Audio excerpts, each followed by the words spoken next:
What's going on, everybody? So I am back today to talk about probably my biggest anticipated film from the start of this year. I am a huge fan of Brandon Cronenberg. I love the film Possessor, and I was so excited to hear when he announced his next project, especially that it was starring Alexander Skarsgård and Mia Goth, who Mia Goth is one of my favorite actresses right now, just continues to impress and prove that she's one of the most talented people in the business. And so I could not wait to see his newest project, Infinity Pool. I just got back from the theater, and I'm so excited to talk about it in this review. Infinity Pool is directed by Brandon Cronenberg.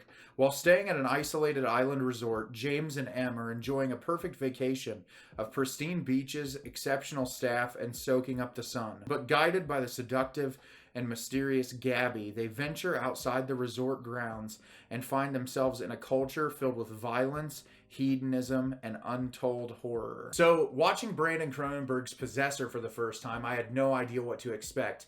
And it had a science fiction premise that I thought was really interesting, but what impressed me about Cronenberg was the amount of art house surrealism techniques that he was able to put into his narrative film that made it flow so seamlessly. It was visually spectacular, the performances were amazing, and it was just so engaging and incredible, and it really felt reminiscent of a lot of his dad's work, and even sometimes feeling superior to his father's work. And so I was really excited for this follow-up. I still haven't seen his early film, Antiviral, but I really want to see it now because I've really loved his work, and I absolutely adored this movie. I thought it was fantastic. I thought that it was brilliantly shot, incredibly well acted, and I'll talk a little bit about it in the review. So obviously, as the film states, you have our lead character, James, played by Alexander Skarsgård, who is on vacation with his wife, Em, played by Cleopatra Coleman, and it's stated that they're in this country that's more impoverished outside of this resort that they're staying in. It's like gated off. They say the violence is through the roof,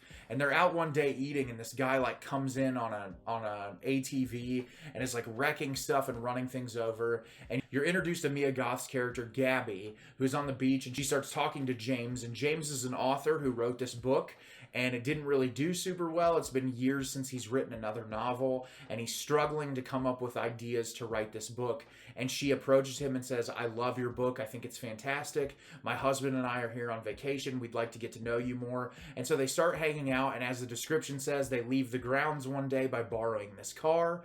They get into some trouble, and the film goes on from there. I do not want to talk anything about the plot points in this film because it is just so surprising. I had no idea what direction that this was going to take, but it was phenomenal. The base level part of this film is the idea of the upper class, of the wealthy. This film is a really huge commentary on how those people act, how they feel more superior than everyone else, and done so in the most extreme way that in these times that we live in feels so relatable and understandable that even in the most surreal, abstract moments that Cronenberg gives us throughout the film, it resonates really easily because it's something we're all so familiar with.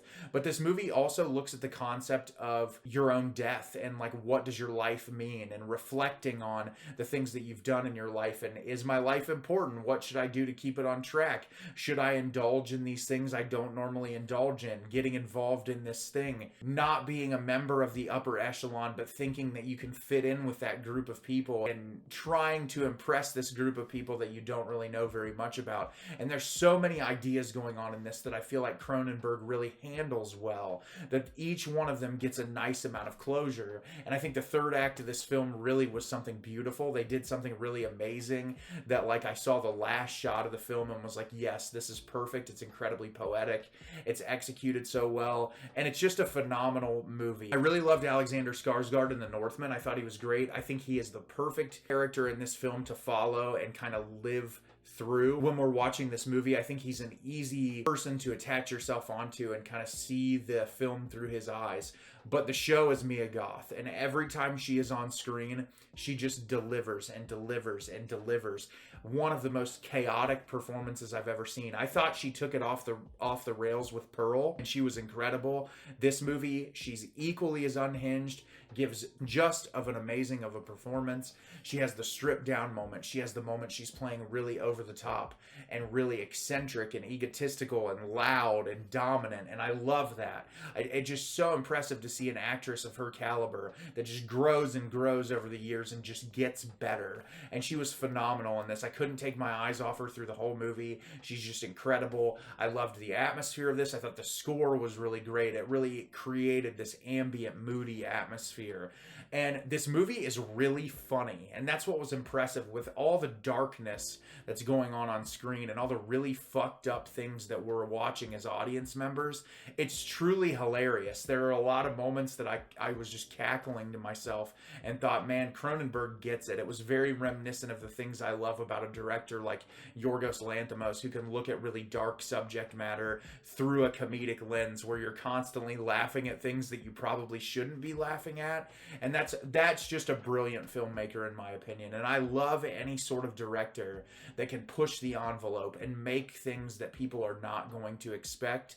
And this is a movie that I guarantee you no one expected. And it was brilliant. I loved it. I can't wait to watch it again, and I cannot recommend it enough to you. So have you seen Infinity Pool? Did you love it? Did you hate it? Leave me a comment down below and let me know what you thought. I thought this movie was fantastic. I had no idea what to expect other than maybe some Brandon Cronenberg hallmarks here and there, and he delivered and so much more. As always, if you can like the video and subscribe to the channel, it helps me out a lot and lets me know the type of content you're looking for. I'm always putting out new material and look forward to getting more out for you in the near future. And as always, everyone, thank you so much for watching and have a great rest of your day.